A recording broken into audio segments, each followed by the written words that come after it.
رمضان شریف میں 3-4 چیزوں کا خاص خیال رکھنا ہے ہم نے، خاص۔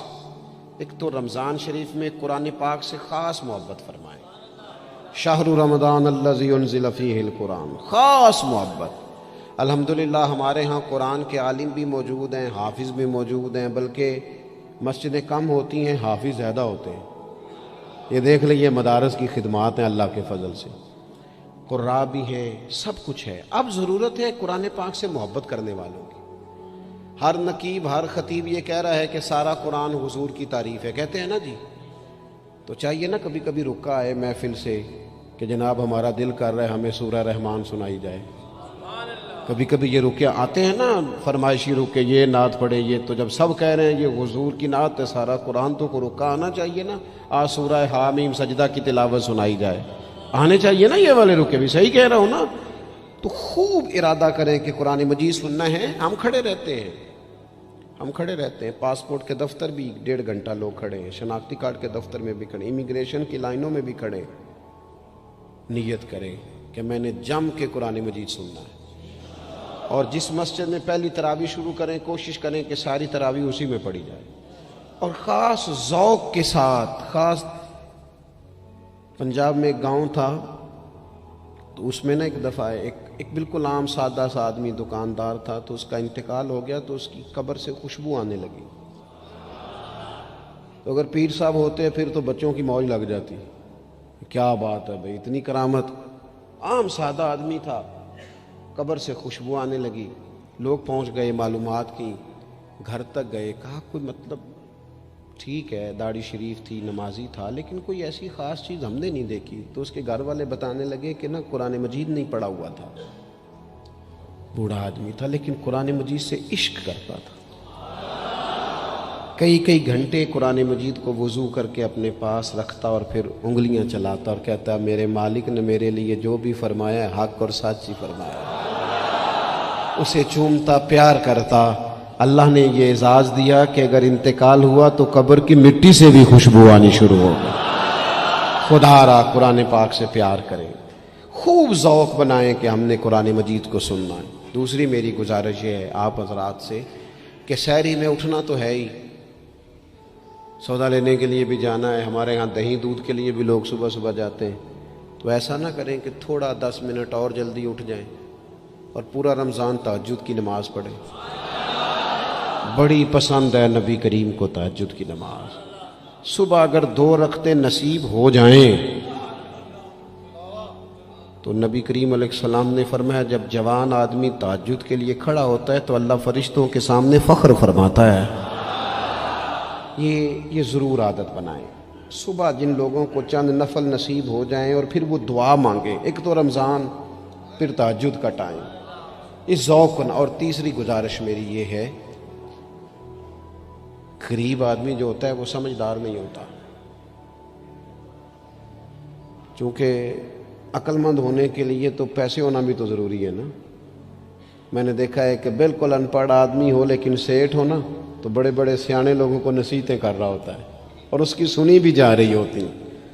میری غربت نے کیا مجھ کو زمانے میں بدنام، تیری دولت نے تیرے عیب چھپا رکھے۔ یہ نا غریب آدمی، اگر سیانے ہوتے تو وہ بھی مالدار نہ ہوتے، یہ نہیں سمجھدار ہوتے، یہ بیچارے کمزور ہی اس لیے رہ جاتے ہیں کہ ان کو چالاکیاں، تیزیاں الا ماشاءاللہ نہیں آتی۔ تو کئی دفعہ غریب تکلیف بھی دیتا ہے، جب آپ کچھ بانٹنے لگتے ہیں، جب کچھ آپ دینے لگتے ہیں تو کچھ چیزیں محسوس بھی ہوتی ہیں۔ بندہ دیکھ کر خیرات نہ کریں، اللہ کی رضا دیکھ کر کریں۔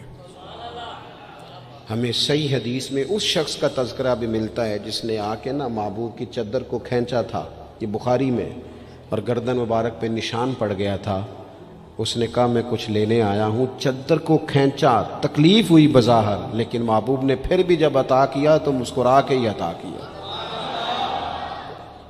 غریب آدمی تکلیف میں ہے، مہنگائی نے آزمائش پیدا کر دی ہے۔ تھوڑے سے امیر لوگ اگر اپنے اخراجات میں کمی لائیں، اگر جو عید پر 6 جوڑے بنواتا ہے وہ 2-4 سے گزارا کر لے، تھوڑا سا اپنے اخراجات کو کم کر کے صرف اپنے رشتہ داروں میں، اپنے دائیں بائیں تھوڑی سی توجہ کریں۔ اور ایک بات کا ضرور خیال فرمائیں،